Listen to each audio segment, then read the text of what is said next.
Welcome to Sinister States. You never really know what's out there until someone tells you. Not the stories you hear on the news, not the urban legends that get passed around at sleepovers, but the things that happen to real people. Your neighbors, your friends, the person sitting next to you on the bus. The things they never talk about, except maybe in a late-night email to a stranger on the internet, hoping that by sharing it, they can finally sleep through the night. Tonight, I'm going to share some of those stories with you. These are the confessions that have haunted me long after I closed my inbox. The ones that made me check the locks twice, that made me wonder if the shadows in my own hallway were just tricks of the light. These are the scariest stories I've ever received. The first confession came from a woman named Claire. She didn't want her last name used, and after reading her story, I understood why. She wrote to me late one night. The subject line, just a single word: help. Her message was short, almost frantic, as if she was afraid someone might see her typing. She said she'd been living in her grandmother's house for the past year, ever since her grandmother passed away. The house was old, the kind of place where the floorboards creak even when you're standing still, and the windows rattle in the wind. Claire said she'd always loved visiting as a child, but living there was different. The house felt wrong. She couldn't explain it, not at first. It was just a feeling, a heaviness in the air, a sense that she was being watched. It started with small things. She'd find doors open that she was sure she'd closed. Lights would flicker, even after she changed the bulbs. Sometimes, she'd wake up in the middle of the night to the sound of footsteps in the hallway, slow and deliberate, as if someone was pacing back and forth outside her bedroom door. She tried to tell herself it was just the house settling, or maybe a raccoon on the roof, but the feeling wouldn't go away.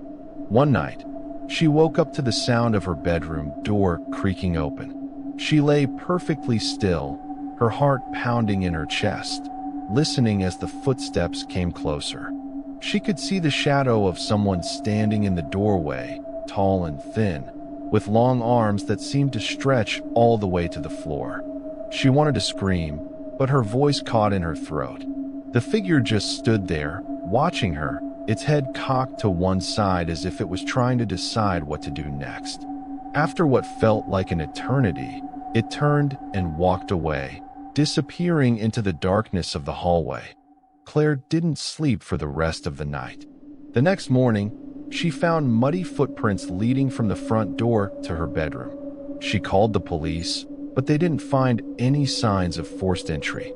They told her it was probably just her imagination, that maybe she'd tracked in the mud herself.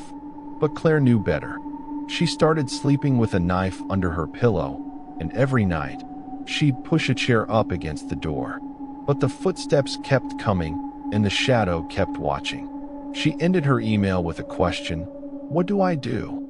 I wish I had an answer for her. Sometimes, the scariest thing isn't the ghost in the hallway. It's the feeling that no one will believe you, that you're alone with whatever's haunting you. The next confession came from a man named Eric. His story was different, but no less disturbing. He grew up in a small town in the Midwest, the kind of place where everyone knows everyone else's business. When he was 12, his best friend disappeared. One day, they were riding bikes together after school. The next, his friend was gone. The police searched the woods, the fields, even the old quarry on the edge of town, but they never found a trace. For years, Eric blamed himself. He thought maybe he'd missed something, some sign that his friend was in trouble. It wasn't until he was in his 30s that he learned the truth. He was back in his hometown for his father's funeral, sorting through boxes in the attic, when he found an old shoebox filled with newspaper clippings.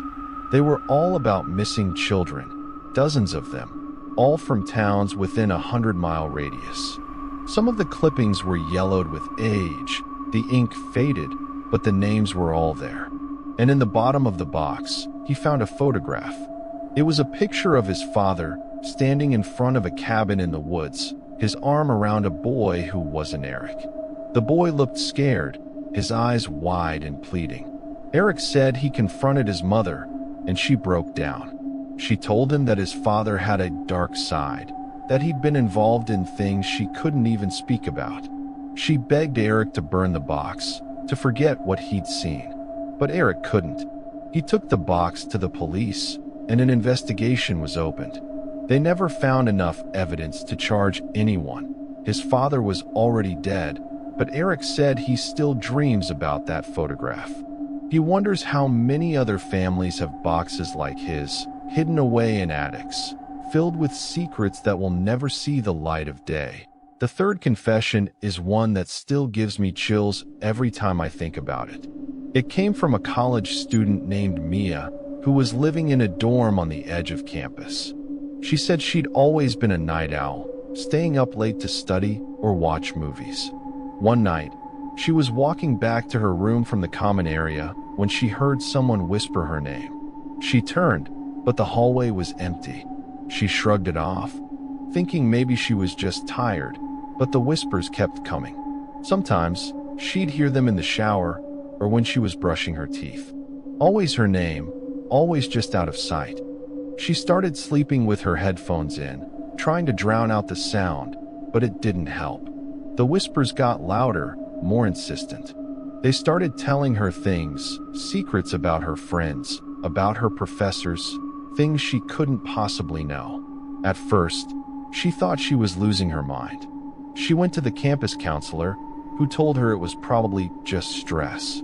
Then, one night, she woke up to find someone standing at the foot of her bed. It was a woman, pale and thin, with long black hair that hung over her face. The woman leaned in close and whispered, "You know what you have to do."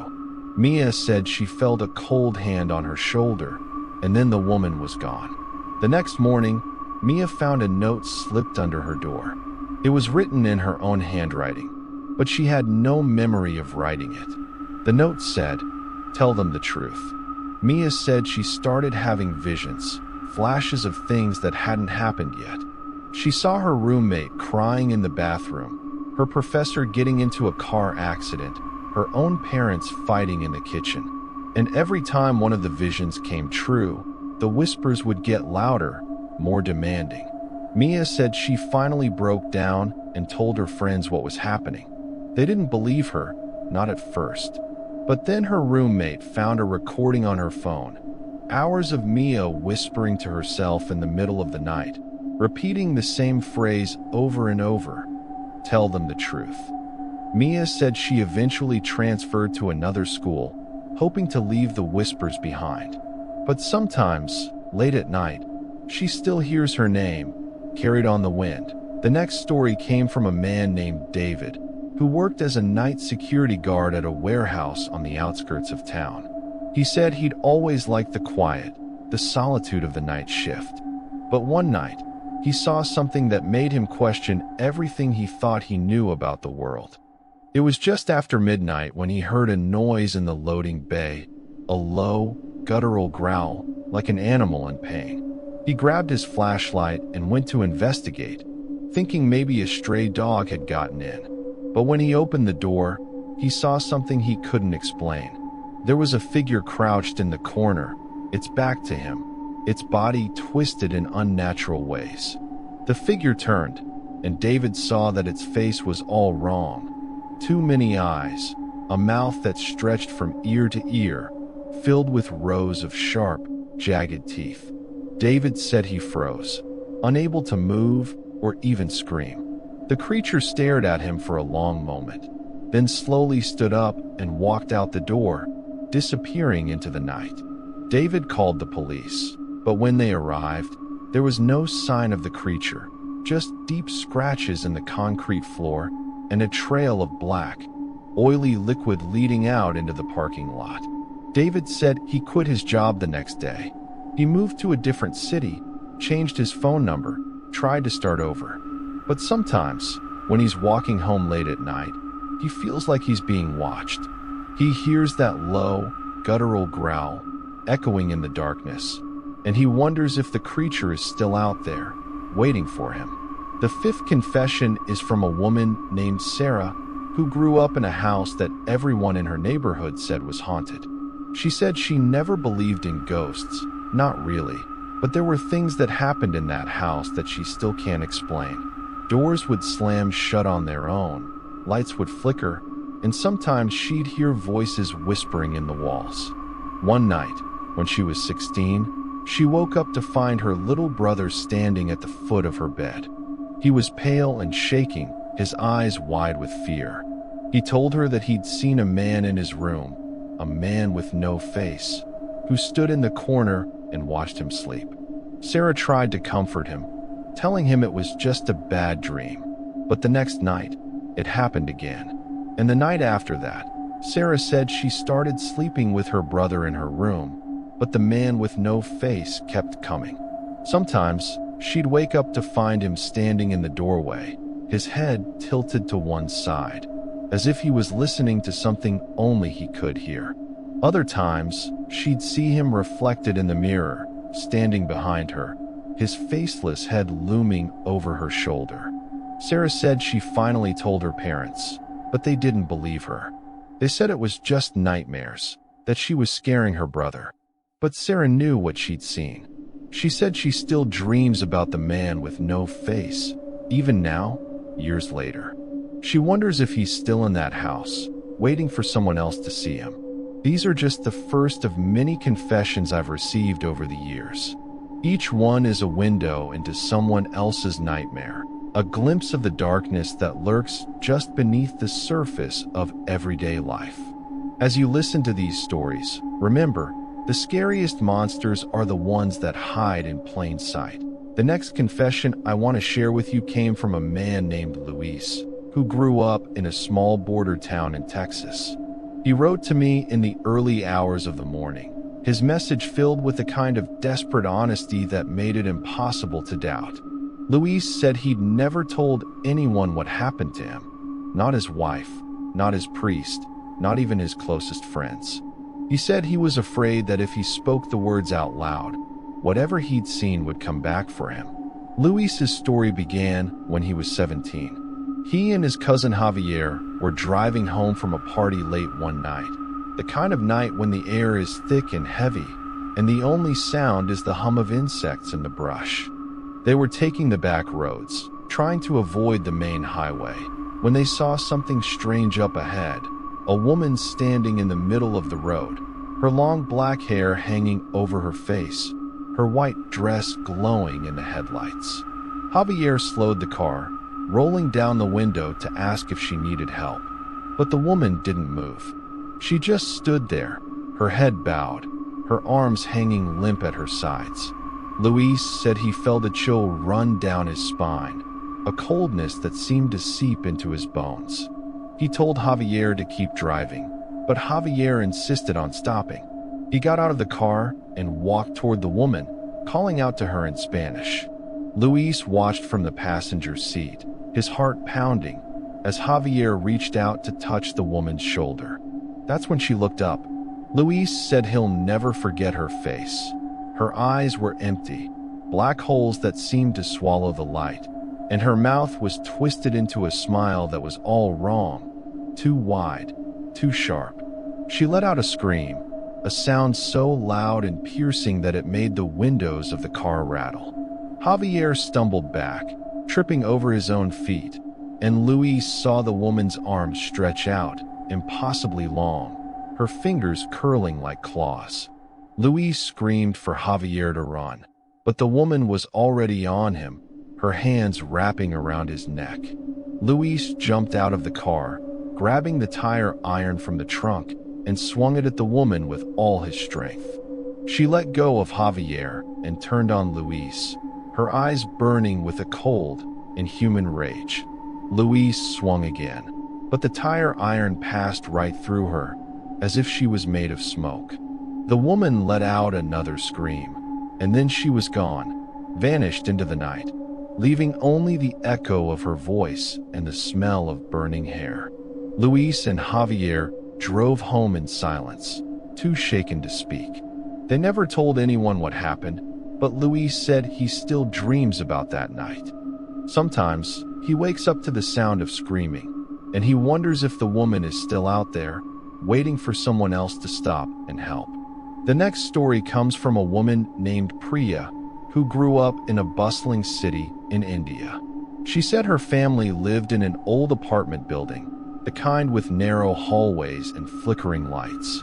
Priya said she'd always been sensitive to things other people couldn't see, shadows that moved on their own, whispers that seemed to come from nowhere. But it wasn't until she was 12 that she realized just how real those things could be. One night, Priya woke up to the sound of someone crying. She got out of bed and followed the sound down the hallway, past her parents' room and into the kitchen. There, she found her grandmother sitting at the table, her face buried in her hands, her shoulders shaking with silent sobs. Priya asked her what was wrong, but her grandmother didn't answer. Instead, she looked up, and Priya saw that her eyes were completely black, as if the pupils had swallowed the irises whole. Priya screamed, and her grandmother vanished, just disappeared, leaving the chair rocking gently behind her. Priya ran to her parents' room, sobbing, but when they checked the kitchen, it was empty. Her grandmother was asleep in her own bed, snoring softly, with no memory of what had happened. Priya said the crying continued for weeks. Sometimes, she'd hear it coming from the bathroom or from the closet in her room. She started sleeping with the lights on, but the shadows only seemed to grow darker. One night, she woke up to find her grandmother standing at the foot of her bed, her eyes black and empty, her mouth moving silently. Priya said she felt a cold hand on her ankle, and then she passed out. When she woke up, it was morning, and her grandmother was gone. She never saw the black-eyed woman again, but sometimes, when she's alone in the dark, she hears the sound of someone crying, and she wonders if the thing that wore her grandmother's face is still out there, looking for someone else to haunt. The next confession is from a man named Tom, who worked as a long-haul truck driver for most of his life. He said he'd seen a lot of strange things on the road, ghost lights, phantom hitchhikers, even a UFO or two, but nothing ever scared him as much as what happened one night on a deserted stretch of highway in Nevada. Tom was driving through the desert, the radio crackling with static, when he saw a figure standing by the side of the road. It was a little girl, no more than 8 or 9 years old, wearing a white dress and holding a teddy bear. Tom pulled over, thinking she must be lost, but when he got out of the truck, the girl was gone. He searched the area with his flashlight, calling out to her, but there was no sign of her, just the endless expanse of sand and scrub. Tom got back in his truck and started driving again, but a few miles down the road, he saw the girl standing in the middle of the highway, her dress glowing in the headlights. He slammed on the brakes, but the truck passed right through her, as if she was made of mist. Tom said he felt a cold chill run through the cab, and for a moment, he thought he heard a child's laughter echoing in the darkness. Tom said he never saw the girl again, but he still thinks about her every time he drives through the desert. He wonders who she was, and what happened to her, and whether she's still out there, waiting for someone to stop and help. The next story comes from a woman named Emily, who worked as a nurse in a hospice care facility. She said she'd always believed in the power of science and medicine, but there were things she saw in that place that she still can't explain. Emily said that every time a patient was about to die, the same thing would happen. The room would grow cold, the lights would flicker, and a shadow would appear in the corner, tall and thin, with long arms that seemed to stretch all the way to the ceiling. The shadow never moved, never spoke, but Emily said she could feel its eyes on her, watching, waiting. One night, Emily was sitting with a patient named Mrs. Thompson, who was in the final stages of cancer. Mrs. Thompson was unconscious, her breathing shallow and ragged, but Emily stayed by her side, holding her hand. As the night wore on, the room grew colder, and Emily saw the shadow appear in the corner. She tried to ignore it, telling herself it was just a trick of the light, but the feeling of being watched was overwhelming. As Mrs. Thompson took her final breath, the shadow moved, just a little, as if it was reaching out. Emily said she felt a cold hand brush against her arm, and then the shadow was gone. Mrs. Thompson passed away peacefully, a small smile on her lips, but Emily couldn't shake the feeling that something had come to collect her soul. Emily said she saw the shadow many times after that, always in the moments before a patient died. She started to wonder if it was a guardian or something darker. She said she still works as a nurse, but every time she sees the lights flicker, she feels a chill run down her spine, and she wonders if the shadow is coming for her. The next confession is from a man named Marcus, who worked as a park ranger in the Pacific Northwest. He said he'd spent most of his life in the woods, and he thought he knew every sound, every shadow, every animal that called the forest home. But one night, he realized just how wrong he was.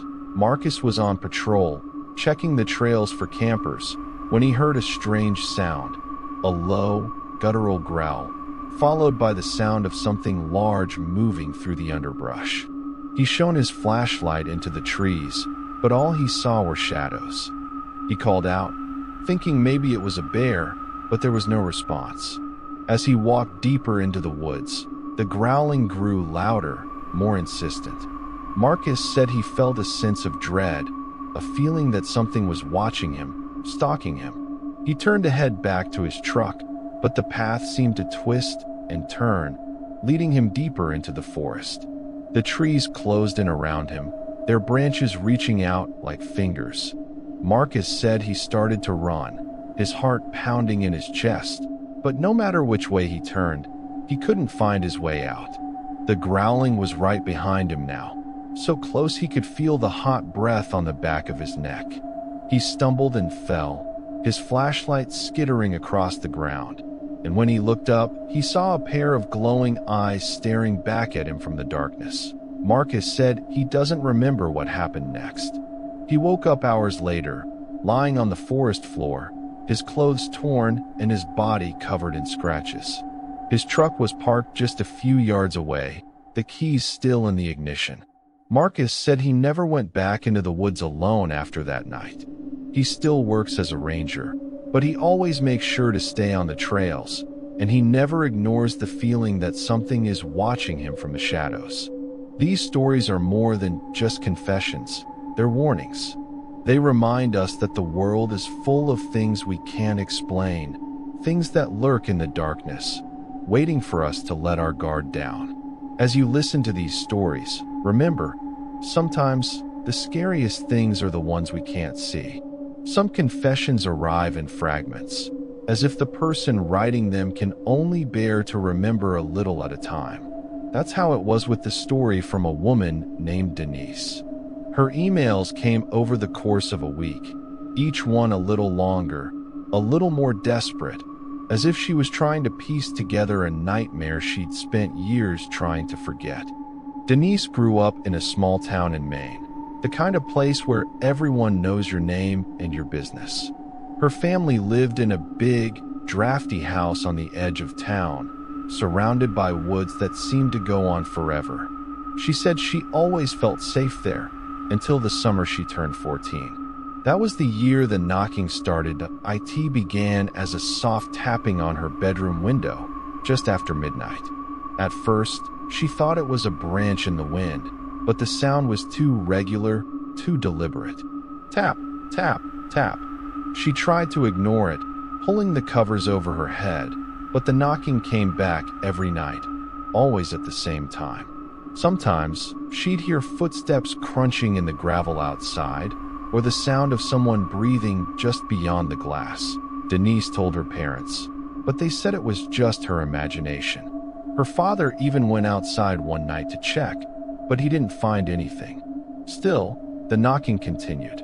One night, Denise worked up the courage to peek through the curtains. What she saw made her blood run cold. There was a face pressed against the glass, pale and gaunt, with eyes that glowed in the moonlight. The mouth was twisted into a grin, and the skin looked stretched too tight over the bones. She screamed, and the face vanished. Her parents came running, but by the time they got there, the window was empty. Denise started sleeping with the lights on, but the knocking only got louder. Sometimes, she'd wake up to find muddy footprints on the windowsill or scratches in the paint. She started to feel like she was losing her mind. The worst night came in late August. Denise woke up to the sound of her window sliding open. She froze, too terrified to move, as the pale face appeared again, grinning at her from the darkness. A hand reached through the window, long fingers curling around the frame. Denise screamed, and her father burst into the room, baseball bat in hand. The face disappeared, and the window slammed shut. Motion lights around the house.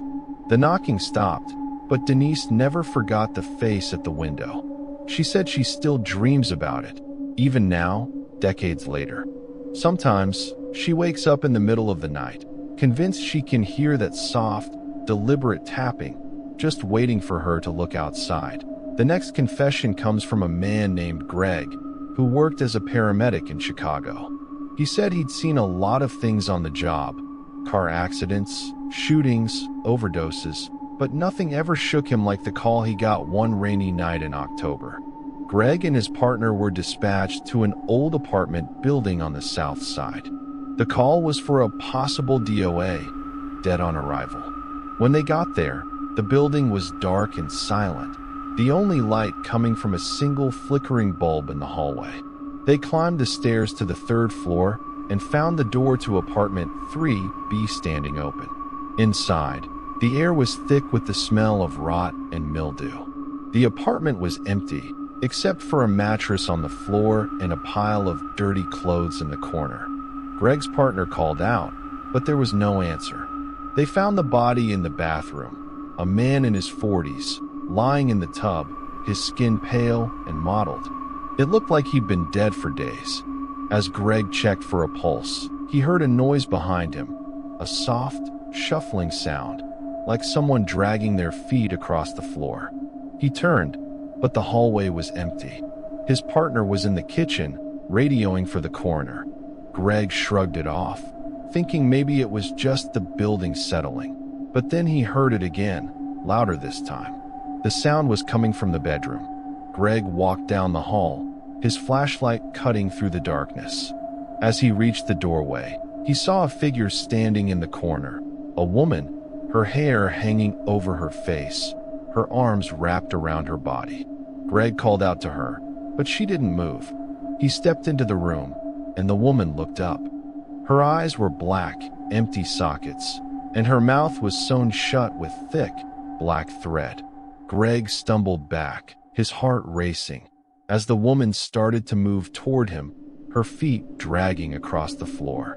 He turned and ran, nearly tripping over his own feet as he bolted down the hallway. When he got back to the bathroom, the body in the tub was gone. Greg's partner found him standing in the hallway, shaking and pale. They searched the apartment, but there was no sign of the woman or the body. The only thing they found was a single, bloody handprint on the bathroom mirror. Greg said he still has nightmares about that night. He wonders if the woman was real or just a figment of his imagination. But every time he passes that building, he feels a chill run down his spine, and he can't help but look up at the third-floor window, half expecting to see a pale face staring back at him. The next story comes from a woman named Jasmine, who worked as a live-in nanny for a wealthy family in upstate New York. She said the house was beautiful, big, old, and filled with antiques. But from the moment she moved in, she felt like something was wrong. The air was always cold, no matter how high she turned up the heat, and the shadows seemed to move on their own. Jasmine was responsible for 2 children, a boy named Henry and a girl named Lila. The kids were sweet, but they both had nightmares almost every night. They'd wake up screaming, insisting that there was a man in their room, a tall man with no face, who stood in the corner and watched them sleep. At first, Jasmine thought it was just their imagination, but then she started seeing things herself.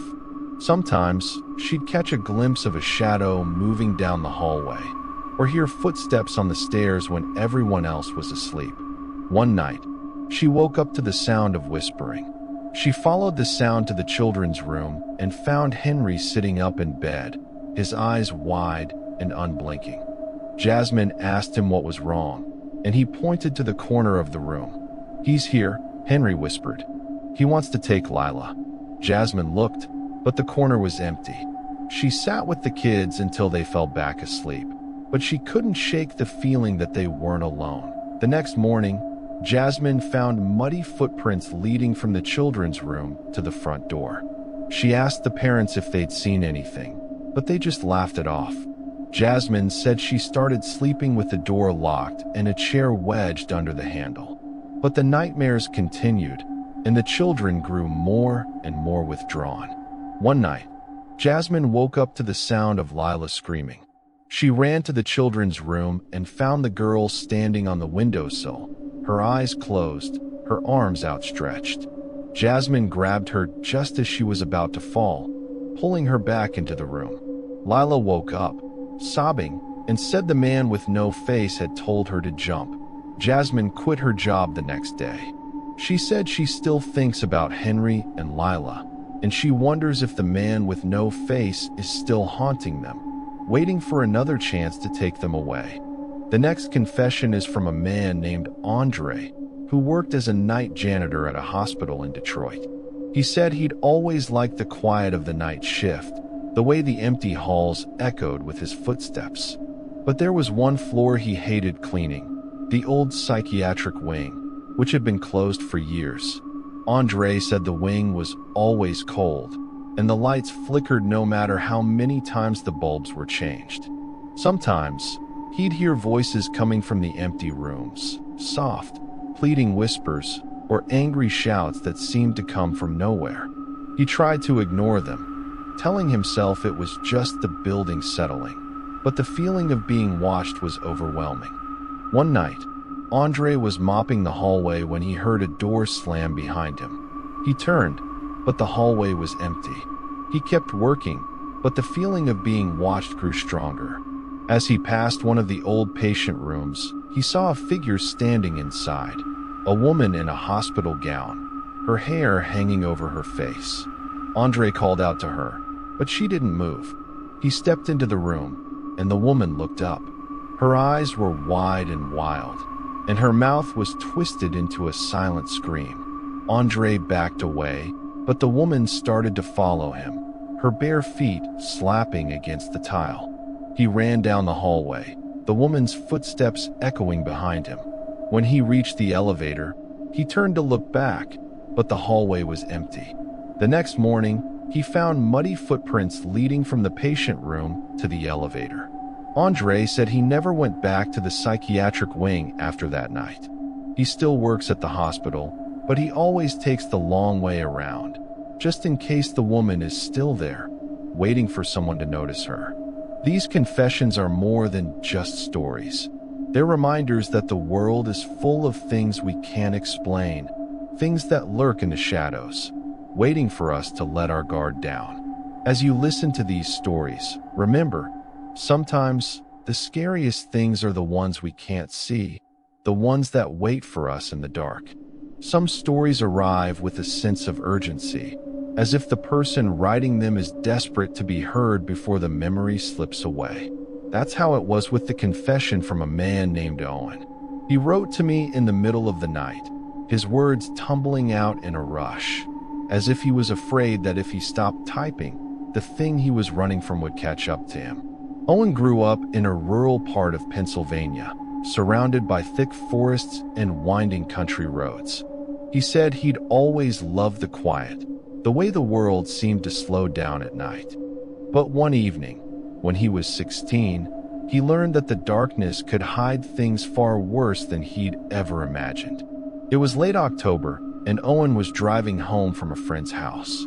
The road was empty, the trees arching overhead like a tunnel. As he rounded a bend, his headlights caught something in the road. A deer, or so he thought at first. But as he got closer, he realized it wasn't an animal at all. It was a person crawling on all fours, their limbs twisted at unnatural angles. Owen slammed on the brakes, his heart pounding. The figure stopped and turned to look at him, its eyes reflecting the headlights with a sickly yellow glow. For a moment, they just stared at each other, frozen in place. Then the figure let out a guttural, animalistic scream and scrambled off into the woods, moving faster than any human should have been able to. Owen sat in his car, shaking, for what felt like hours. He finally managed to drive home, but he couldn't sleep that night. Every time he closed his eyes, he saw those yellow eyes staring back at him. He told his parents what happened, but they just laughed it off, saying he'd probably seen a coyote or a sick deer. But Owen knew what he'd seen. For weeks after, he avoided that stretch of road, taking the long way home even if it meant driving an extra hour. But one night, he forgot. He was tired, distracted, and before he realized it, he was back on that same road. As he rounded the bend, his headlights flickered and the engine sputtered. The car rolled to a stop, and Owen felt a cold wave of dread wash over him. He tried to start the car, but the engine wouldn't turn over. The woods were silent, the only sound the ticking of the cooling engine. Then, from the darkness, he heard it, a low, guttural growl, followed by the sound of something moving through the underbrush. Owen locked the doors and fumbled for his phone, but there was no signal. But one evening, when he was 16, he learned that the darkness could hide things far worse than he'd ever imagined. It was late October, and Owen was driving home from a friend's house. The road was empty, the trees arching overhead like a tunnel. As he rounded a bend, his headlights caught something in the road. A deer, or so he thought at first. But as he got closer, he realized it wasn't an animal at all. It was a person crawling on all fours, their limbs twisted at unnatural angles. Owen slammed on the brakes, his heart pounding. The figure stopped and turned to look at him, its eyes reflecting the headlights with a sickly yellow glow. For a moment, they just stared at each other, frozen in place. Then the figure let out a guttural, animalistic scream and scrambled off into the woods, moving faster than any human should have been able to. Owen sat in his car, shaking, for what felt like hours. He finally managed to drive home, but he couldn't sleep that night. Every time he closed his eyes, he saw those yellow eyes staring back at him. He told his parents what happened, but they just laughed it off, saying he'd probably seen a coyote or a sick deer. But Owen knew what he'd seen. For weeks after, he avoided that stretch of road, taking the long way home even if it meant driving an extra hour. But one night, he forgot.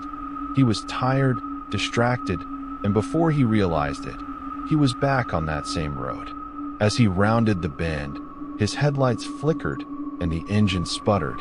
The car rolled to a stop, and Owen felt a cold wave of dread wash over him. He tried to start the car, but the engine wouldn't turn over. The woods were silent, the only sound the ticking of the cooling engine. Then, from the darkness, he heard it, a low, guttural growl, followed by the sound of something moving through the underbrush. Owen locked the doors and fumbled for his phone, but there was no signal. The growling grew louder, closer. Owen pressed himself back in the seat, his eyes scanning the darkness for any sign of movement. Then, just outside the driver's side window, he saw it, the same figure from before, its face pressed against the glass, its eyes burning with that sickly yellow light. It grinned, revealing rows of sharp, jagged teeth, and tapped on the window with one long, clawed finger. Owen screamed and slammed his fist on the horn, the sound echoing through the trees. The figure recoiled, its grin fading, and disappeared into the woods. Moments later, the headlights flickered back on, and the engine roared to life. Owen sped home, not daring to look in the rearview mirror. He never drove that road again. Even now, years later, he avoids the woods at night.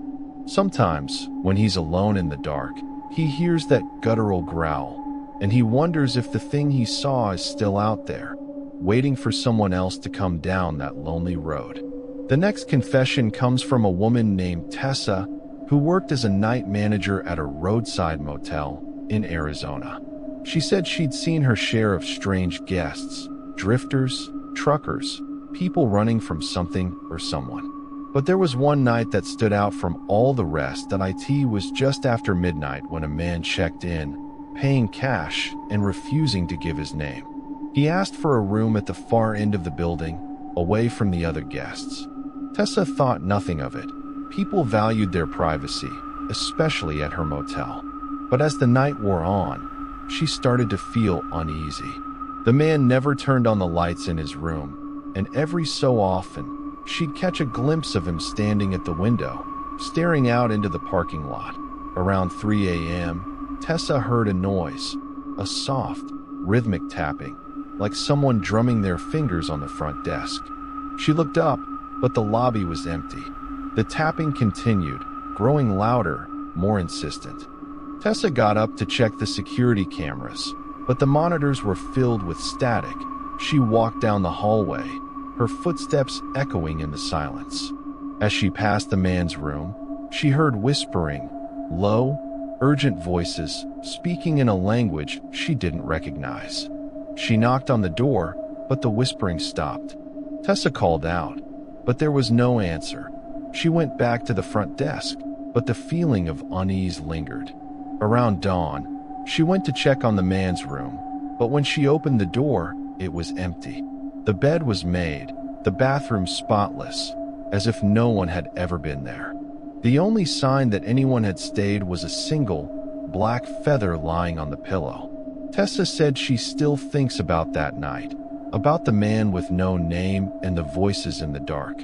She wonders if he was running from something, or if he was the thing people should have been running from. The next story comes from a man named Caleb, who worked as a volunteer firefighter in a small town in Oregon. He said he'd always believed in helping people, in being there when others needed him most. But one night, he learned that some things can't be saved. It was a cold, rainy night when the call came in, a house fire on the edge of town. Caleb and his team arrived to find the house engulfed in flames, the windows glowing with an eerie, orange light. As they worked to put out the fire, Caleb heard a voice calling for help from inside. He rushed into the house, the heat and smoke making it hard to breathe. He followed the sound of the voice to a bedroom at the back of the house. Inside, he found a little girl standing in the corner, her dress singed and her hair matted with soot. She looked up at him, her eyes wide and pleading. Caleb reached out to her, but as soon as he touched her arm, she vanished, just disappeared, leaving only the smell of smoke and the sound of crackling flames. Caleb stumbled back, his heart racing, and ran out of the house just as the roof collapsed. After the fire was out, the team searched the house, but there was no sign of the girl. The family who lived there said they didn't have any children. Caleb said he still dreams about the little girl, about the way her eyes seemed to follow him, even after she was gone. He wonders if she was a ghost or something else entirely. The next confession is from a woman named Marisol, who worked as a night nurse at a retirement home in Florida. She said she'd always loved working with the elderly, listening to their stories and helping them feel comfortable in their final years. But there was one resident who made her question everything she thought she knew about life and death. His name was Mr. Alvarez, and he was 93 years old. He rarely spoke, spending most of his days staring out the window at the garden. But every night, just before midnight, he would start to talk to someone who wasn't there. Marisol would hear him whispering, his voice low and urgent, as if he was pleading with someone to leave him alone. One night, Marisol stayed late to finish her rounds. As she passed Mr. Alvarez's room, she heard him speaking in Spanish, his voice trembling with fear. She peeked inside and saw him sitting on the edge of the bed, his eyes fixed on the corner of the room. Marisol asked him who he was talking to, but he just shook his head and told her to leave. Later that night, Marisol checked on him again. This time, she found him standing by the window, his face pale and drawn. He turned to her and said, "They're here for me." Before she could ask what he meant, the lights flickered and went out. When they came back on, Mr. Alvarez was gone. The window was open, the curtains billowing in the breeze. They searched the grounds, but there was no sign of him. The only thing they found was a set of footprints leading from the window to the edge of the garden, where they disappeared into the grass. Marisol said she still wonders what happened to Mr. Alvarez, and who, or what, came for him that night. These confessions are a reminder that the world is full of mysteries, of things that defy explanation. As you listen to these stories, remember, sometimes the scariest things are the ones that slip through the cracks, the ones that leave us with more questions than answers. Some confessions are so raw, so personal, that you can feel the fear in every word. That's how it was with the story from a woman named Rachel. She wrote to me from a small town in the Midwest, her message filled with a kind of trembling honesty that made it impossible to look away.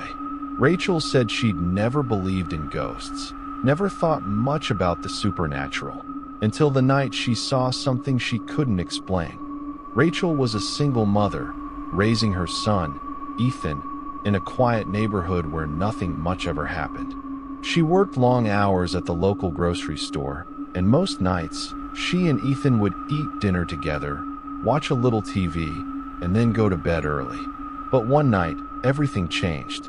It started with a noise, a soft, rhythmic tapping at the window, just after midnight. Rachel thought it was a tree branch in the wind, but when she looked outside, the night was still. She shrugged it off and went back to bed, but the tapping continued, growing louder, more insistent. She got up again, this time pulling back the curtain, and saw a figure standing in the yard. It was a man, tall and thin, dressed in old-fashioned clothes. His face was pale, almost glowing in the moonlight, and his eyes were fixed on the house. Rachel felt a chill run down her spine. She locked the window and checked the doors, making sure everything was secure. But the next night, the tapping returned. This time, Rachel called the police. They searched the yard but found nothing. No footprints, no sign that anyone had been there. The officer told her it was probably just a prank, maybe some local kids trying to scare her. But Rachel knew better. She started sleeping with a baseball bat by her bed, just in case. A week later, Ethan woke her up in the middle of the night, crying. He said there was a man in his room, standing by the window. Rachel rushed in, but the room was empty. She tried to comfort Ethan, telling him it was just a bad dream. But he insisted the man was real. He described the same pale face, the same old-fashioned clothes. Rachel was terrified. She started keeping the lights on at night, but the tapping continued. Sometimes, she'd wake up to find the window open, even though she was sure she'd locked it. Other times, she'd find muddy footprints on the floor, leading from the window to Ethan's bed. One night, Rachel woke up to the sound of Ethan screaming. She ran to his room and found him standing on the bed, pointing at the window. The pale man was standing outside, his face pressed against the glass, his eyes locked on Ethan. Rachel grabbed her son and ran, not stopping until they were in the car, speeding away from the house. They stayed with Rachel's sister for a few weeks, and the tapping stopped. When they finally went back home, everything seemed normal. But sometimes, late at night, Rachel hears that soft, rhythmic tapping, and she wonders if the pale man is still out there, waiting for another chance to come inside. The next confession comes from a man named Victor, who worked as a night watchman at a museum in New York City. He said he'd always loved the quiet of the museum after hours, the way the exhibits seemed to come alive in the darkness. But there was one room he avoided, the Egyptian wing. Victor said the Egyptian artifacts always made him uneasy. The statues seemed to watch him as he walked by, their eyes following him through the shadows. One night, as he was making his rounds, he heard a noise coming from the Egyptian wing, a soft, shuffling sound, like someone dragging their feet across the floor. He went to investigate, his flashlight cutting through the darkness. As he entered the room, he saw a figure standing by one of the sarcophagi. It was a woman, dressed in ancient robes, her skin pale and dry, her eyes sunken and hollow. She turned to look at him, and Victor felt a wave of cold wash over him. The woman raised her hand, pointing at Victor, and whispered something in a language he didn't understand. The lights flickered, and for a moment, Victor felt like he couldn't move, like he was frozen in place. The woman glided toward him, her feet barely touching the ground, her eyes locked on his. Victor managed to break free and ran from the room, not stopping until he was outside in the cold night air. He never went back to the Egyptian wing after that. He said he still works at the museum, but he always makes sure to finish his rounds before midnight, just in case the woman is still there, waiting for him in the darkness. The next story comes from a woman named Hannah, who worked as a counselor at a summer camp in Vermont. She said she'd always loved the outdoors, the smell of pine trees and the sound of crickets at night. But one summer, she learned that the woods could be a dangerous place. It started with a missing camper. A little boy named Sam disappeared during a hike, and the whole camp spent hours searching for him. They finally found him at the edge of the lake, sitting on a rock, staring out at the water. He was pale and shaking, his eyes wide with fear. When Hannah asked him what happened, Sam said he'd seen a woman in the woods, a woman with long, black hair and a dress made of leaves. She'd called to him, her voice soft and sweet, and he'd followed her deeper into the forest. Sam said the woman's eyes were empty, like holes in her face, and her hands were cold as ice. After that, the campers started having nightmares. They'd wake up screaming, insisting that the woman was standing at the foot of their beds, her hair dripping with water, her eyes fixed on them. Hannah tried to comfort them, but the nightmares continued. One night, Hannah woke up to the sound of someone crying outside her cabin. She went to investigate and found Sam standing by the lake, his feet in the water, his eyes glazed and distant. He pointed to the middle of the lake and whispered, "She's waiting for me." Hannah pulled him back to shore and stayed with him until morning. After that, she made sure no one went near the lake alone. She said she still dreams about the woman in the woods, about the way her eyes seemed to follow her, even in the daylight. The next confession is from a man named Peter, who worked as a delivery driver in Los Angeles. He said he'd seen a lot of strange things on his route. People talking to themselves, shadows moving in empty alleys, but nothing ever scared him like the night he made a delivery to an old apartment building downtown. Peter was delivering a package to the top floor. The elevator was out of order, so he had to take the stairs.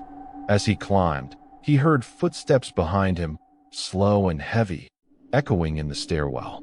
He turned, but the stairs were empty. He kept climbing, but the footsteps followed him, always just a few steps behind.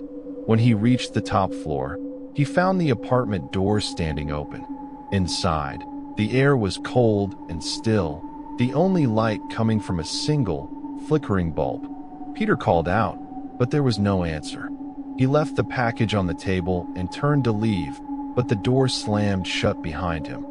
Peter tried to open the door, but it wouldn't budge. He heard the footsteps again, this time coming from the hallway. When he reached the kitchen, he saw a shadow pass by the window, tall, thin, and impossibly fast. He called the police, but by the time they arrived, the house was quiet. They searched the yard, found nothing, and told Alex to call again if anything else happened. He tried to sleep, but every time he closed his eyes, he heard the knocking, 3 sharp raps, then silence, then 3 more. The next night, the knocking started again, but this time, it was coming from inside the house. Alex searched every room, every closet, but found nothing. The sound seemed to follow him, always just out of sight, always just beyond the next door.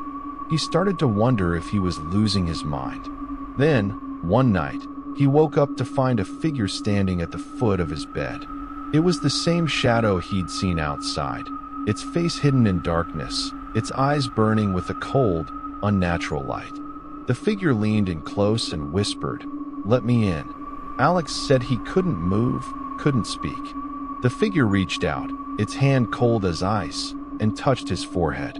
In that moment, Alex saw flashes of things he couldn't explain, places he'd never been, faces he'd never seen, memories that didn't belong to him.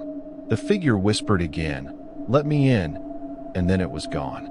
Alex moved out of the house the next day. He never went back, never told anyone what happened, until he wrote to me. He said he still hears the knocking sometimes, late at night, no matter where he is. He wonders if the figure is still looking for a way in, still searching for someone who will open the door. These confessions, these stories, are more than just tales to frighten you. They are reminders that the world is full of mysteries, of things we can't explain, of fears that follow us from childhood into adulthood. They are proof that sometimes the scariest stories are the ones that come from real people, living real lives, facing things that defy logic and reason. Remember the tapping at the window, the footsteps in the hallway, the shadows that moved just out of sight. Remember that every confession you've heard tonight came from someone who was just like you, someone who thought they were safe, until the darkness came knocking. And if you hear a knock at your door tonight, 3 sharp raps, then silence, then 3 more, think twice before you answer. Because sometimes, the scariest stories are the ones that haven't happened yet.